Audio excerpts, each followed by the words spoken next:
सोचिए अगर मैं आपको बोलूँ कि फ्यूचर में दुनिया की इकॉनमी यंग जनरेशन नहीं बल्कि 60 एज वाले लोग कंट्रोल करेंगे और कंपनीज अब यूथ को नहीं बल्कि एल्डर पॉपुलेशन को टारगेट करने लगी है और ये सिर्फ सोशल चेंज नहीं, ये ट्रिलियन डॉलर इकॉनमी बन रहा है। इसे कहते हैं लॉन्गेविटी इकॉनमी।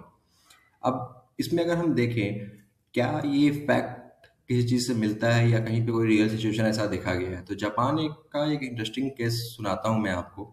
जापान दुनिया का सबसे ज़्यादा एज पॉपुलेशन वाला कंट्री है। वहाँ एक कंपनी ने स्पेशल टूरिज्म पैकेज लॉन्च किया, slow travel tools, medical friendly hotels, senior citizens cruise vacation. और शॉकिंगली उन टूर्स का रेवेन्यू यंग टूरिज्म से ज़्यादा निकला, क्योंकि ओल्डर लोगों के पास टाइम भी होता है, सेविंग्स भी होती है और प्रीमियम सर्विस खरीदने की कैपेसिटी भी होती है। और वहीं से स्टार्ट होता है लॉन्गेविटी इकॉनमी का बुक।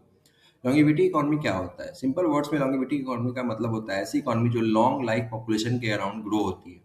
इसमें इंक्लूड होता है health care, wellness industries, retirement planning, senior tourism, okay, age friendly technology, assisted living style. एक शॉकिंग फैक्ट के बारे में अगर हम बात करें, 2050 तक दुनिया में 60 प्लस पॉपुलेशन डबल होने वाली है। इंडिया भी फास्ट एजिंग कंट्री बन रहा है और इसका मतलब फ्यूचर का सबसे बड़ा कंज्यूमर ग्रुप एल्डरली पॉपुलेशन होगी। ओके, सो कैसे कंपनी इस ट्रेंड को यूज कर रही है? आज कंपनी साइलेंटली अपनी स्ट्रेटजी चेंज कर रही है। Health care revolution, health care companies अब सिर्फ ट्रीटमेंट नहीं, penetrative health care, anti ageing therapies, longevity research, इसमें काम कर रही है और में बिलियंस इन्वेस्ट कर रही है। तो age friendly technology, tech companies अब बना रही है easy smartphone for elders, AI health monitoring watches, smart home for elderly safety. Future में टेक्नोलॉजी का बिगेस्ट कंज्यूमर यंग गेमर्स नहीं, सीनियर सिटीजन्स हो सकते हैं।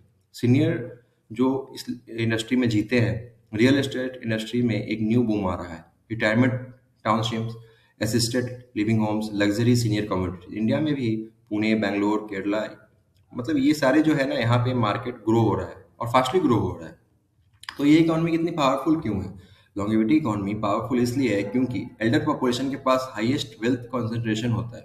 एग्जाम्पल के लिए अगर हम देखें तो यूएसए में 50 प्लस पॉपुलेशन की टोटल वेल्थ का 70% कंट्रोल करता है और ये ट्रेंड इंडिया में भी स्लोली स्टार्ट हो रहा है।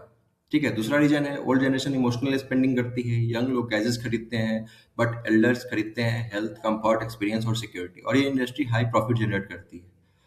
पर आने वाले टाइम में अगर हम देखें तो इंडिया में इसका क्या इम्पैक्ट हो सकता है? तो इंडिया ट्रेडिशनली यंग कंट्री रहा है, लेकिन स्टैटिक्स चेंज हो रहे हैं। 2036 तक इंडिया में एल्डरली पॉपुलेशन 22 करोड़ हो सकता है और इसका इकोनॉमिक इम्पैक्ट ह्यूज होगा। न्यू इंडस्ट्रीज क्रिएट होंगी, जेरेटिक हेल्थ केयर्स होंगे, एल्डर्स इंश्योरेंस सेक्टर्स होंगे, सीनियर डिजिटल सर्विसेज होंगी, होम हेल्थ केयर स्टार्टअप्स होंगे और एक सरप्राइजिंग चेंज, जो मार्केट भी चेंज होगा। ठीक है, जॉब मार्केट में क्या चेंज होगा?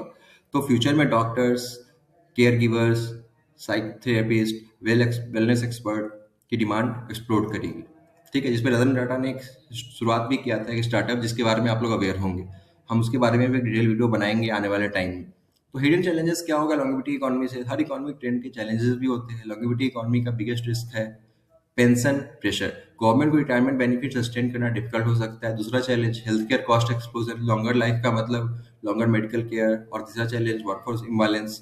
अब यंग वर्कफोर्स कम होगा, डिपेंडेंट ज्यादा होंगे, ये इकोनॉमिक स्टेबिलिटी के लिए सीरियस चैलेंज हो सकता है। ओके, सो एक्सपर्ट प्रिडिक्ट करते हैं कि लॉन्गेविटी इकोनॉमी नेक्स्ट 20 ईयर में ट्रिलियंस डॉलर ग्लोबल मार्केट बन सकता है। फ्यूचर में हो सकता है anti ageing biotech companies dominate करे, रिटायरमेंट टेक स्टार्टअप्स बूम करे, smart medical AI ecosystem develop हो और सबसे shocking possibility retirement age globally increase हो सकता है, क्योंकि लोग लॉन्गर हेल्दी लाइफ जी पाएंगे। ठीक है, तो एक टाइम था जब इकोनॉमी ड्रिवन होती थी, लेकिन फ्यूचर में एक्सपीरियंस, विजडम और लॉन्ग लाइफ इकोनॉमी की न्यू पावर बन सकती है। और शायद फ्यूचर का रिचेस्ट मार्केट यंग लोग नहीं बल्कि एल्डरली पॉपुलेशन होगी, क्योंकि इकोनॉमी सिर्फ पैसों से नहीं चलती, इकोनॉमी लोगों की लाइफ एक्सपेक्टेंसी से भी चलती है। सो हमें बताया गया है, ये हमने पढ़ते हुए भी आते हैं, लाइफ एक्सपेक्टेंसी जो होता है हमारा बहुत ही इंपॉर्टेंट फैक्टर होता है। ठीक है, अगर आपको ये कॉन्सेप्ट इंटरेस्टिंग लगा तो कमेंट में बताइए, क्या इंडिया लॉन्गेविटी इकोनॉमी के लिए रेडी है? और अगर आप चाहते हैं फ्यूचर इकोनॉमी के हिडन ट्रेंड समझना चाहते हैं तो चैनल को सब्सक्राइब जरूर करें। Thank you so much Phoenix finance में बने रहने के लिए।